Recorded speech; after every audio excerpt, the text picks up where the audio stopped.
Hello everyone, welcome back to our channel. I'm here today to talk through Liverpool's 1-0 defeat to Brighton away. I'm not sure what the stadium's called, I do apologise. Just a quick mention, sorry there was no build up to this game. We were both really busy. We didn't manage to find any time to be able to sit down and film something. I'm still at home, Lauren's in Liverpool, and we just, with it being New Year, loads of different things going on, we weren't quite able to get it sorted. So apologies for that. But obviously, yeah, Liverpool played Brighton today, ended in 1-0. Their goal comes in the first half. It's a set piece which we've conceded from a lot recently. I think there's a lot of different things that I think we just switched off. A few of us switched off, and Furness debut for Furness today as well, which is boss. Furness doesn't track the player. Rowe doesn't make the header. There's no one person to blame for their goal going in, but there's things that maybe could have potentially prevented it. First of all, the FA streaming app, I'm not happy with that today because I could not watch a single second of the first half because it was just unwatchable. You couldn't see anything. It kept lagging so much. So this is just going off of some of the highlights and some of the stuff that people have sent in. Rince had a few chances in the first game. I think Kirsty Lynette was very quiet. I think that's why she got subbed off. One of the reasons, not entirely the reason. I think the other reason was to get Robertson to hold the bat in front of the back line a little bit more because I think it needed it. Sort of break the play slightly because Bailey wasn't doing too much of that today. I think it's difficult, and this is going to be a difficulty. Obviously, signed Furness. We didn't manage to do a video on that either. Apologies. Signed Rachel Furness. Maybe we'll do one in the future when we're both back together. Signed Rachel Furness, who kind of plays in the role Kirsty Lynette's been occupying. So the question you have now is you can't play them both in the same place because they're going to be playing on top of each other. Don't get me wrong, Furness is an absolute brilliant player. Buzzing that we signed her. But it's then Kirsty's been playing that number 10 role so well. Picking up the ball, playing it through, which Furness does as well, but I feel like we missed a little bit of Kirsty Lynette today.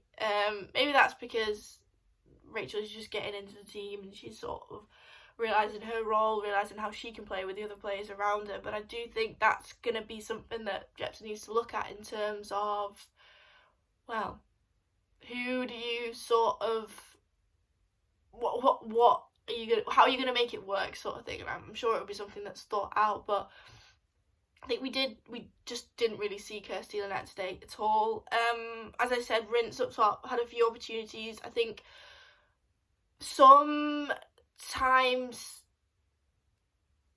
Rince she kind of overplays it a little bit in terms of either doesn't take the shot off straight away or takes a few too many touches in terms of maybe she's thinking she's got an open opportunity but there's someone else in the box. I think Furness and Lawley were both in the box open as well, and she chose to shoot instead, which is absolutely fine. Like, you want your striker, you want your forward players to shoot when they feel is natural and instinctive, but they were on, and I just kind of thought maybe if she'd fired the ball in maybe a bit earlier, or maybe she fired the ball in instead of taking the touch to then take a shot, she could be looking at a goal. Like, obviously it's all if buts. Like, you can't say whether it would have been a goal or not, can you? So it's difficult in that sense. You're going into half time and you're thinking, okay, well, it's not the end of the world. It's not the best way to kick off the new year. Obviously, first game of 2020. But you're thinking, okay, there's another 45, 40, 48, 40 odd whatever minutes going still, and you're thinking, this is all right. Like, we've got plenty of time. We've got the calibre of players in our team. Another thing I want to pick up, I just kind of thought when I was watching the game, like the recruitments that Vicky Jepson has made, and like she's brought in 3 unbelievable players in terms of obviously Lawley, who we know is a certified winger, like unbelievable with her feet and with the ball. Furness, obviously, who's just come in now. Becky Jane, who's been unbelievable for us in terms of her pace, getting back, covering, and then Jay Bailey as well. Like, obviously picked up I think it was the November Player of the Month. Florida deserved. She had a great run of a few games. I was a little bit disappointed with her today. I thought passes were a little bit sloppy. But in terms of the people that she's recruited, like, this team shouldn't be losing with those sort of players in. And then obviously you look at the fact that Charles is in there. You've got Kirsty Lynette in there, you've got Robe, you've got Bradley Auckland, you've got calibre players that shouldn't be losing week in, week out. Like, we've not won a game in the league yet, and I just kind of looked at the team sheet, the players that were on the pitch, and was like, this team shouldn't be losing, and there's got to be a reason for that. And the simple reason is we're not being clinical enough, and we're not finding the back of the net. And we knew that before the Christmas break, we knew that before the new year even set in, but it seems to be a problem that's persisting going into this game. And to be honest with you, although we didn't do a build-up, I'll kind of say it now, going into this game, yeah, that should have been a certified 3 points for us, realistically. Like, we are a better side than them. I didn't think they necessarily excelled. They did enough to get the 3 points. They were clinical enough to get the goal, therefore win the game. But I thought we as a team had more possession, we played better football, but the problem with us is we lose the ball too much. I don't know how many more times I can say this on my match reactions. We lose the ball too much. And the centre-backs at times, I don't know whether they've been told to do this, but they just lob the ball up top and there's no one there. Rinzola Rabajide is ridiculously quick, but sometimes some of the balls that go over there is absolutely no way on earth. Usain Bolt probably wouldn't even catch them, so it's really, really difficult. I know we like to play counter-attacking sometimes, but the ball over the top doesn't seem to be working.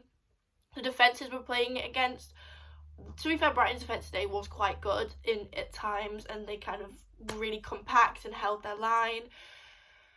But yeah, we just need to find a way to start scoring goals, because we're getting in, like, May's only a couple of months away, and we need to turn this around now and start building up a few points, start scoring some goals, getting points on the board, and just get out of the danger zone, because we do not want to be facing relegation come the end of the season, to be honest. And I don't think Liverpool as a club, Liverpool as that team, with those players, deserve to be in a relegation battle. They don't. But saying all this, what a better time to put it right than against Man United next weekend. Make sure to get your tickets to the game down at Prenton Park. We're at home. Let's get a good crowd there. They're going to bring the Barmy Army, probably. So let's try and compete with them. Make some noise, get behind the team, because it just looks like a team that's just not there, not firing on all cylinders yet. They need a bit of momentum behind them. They need some support. And hopefully we'll all be able to give it to them. As I said, I know it's a bit difficult for me to sit here today and talk about the game when I didn't even see the first half because of the stupid stream. So hopefully that gets fixed before the next game for those of you who can't make it down to watch it. So yeah, that's kind of all that I've got to say. Really, really quite disappointed today, because I think that was an opportunity we should have taken and should be walking away feeling a lot happier about it. The only other thing I'll end it on is it's frustrating, because if we played today how we played against Chelsea and grind out that point, it's another story. That's a guaranteed win in the bag, because we played unbelievably against Chelsea, against Arsenal and City for that matter. We need to start translating the performances against the bigger teams, against the teams lower down the table around where we are. That's what we need to start clicking into space, as well as starting to score goals. I'll have to go and watch the men's game now. Nice little back-to-back Liverpool game, double header, love that. So yeah, if you like this video, make sure to like, comment and subscribe. There we go. Well, I'm not sure if Lauren's done player ratings. I've not spoken to her today, so maybe she has, maybe she hasn't. Just keep an eye out for that, even if she does. Yes, thank you for watching, thank you for listening. Make sure you subscribe to the channel.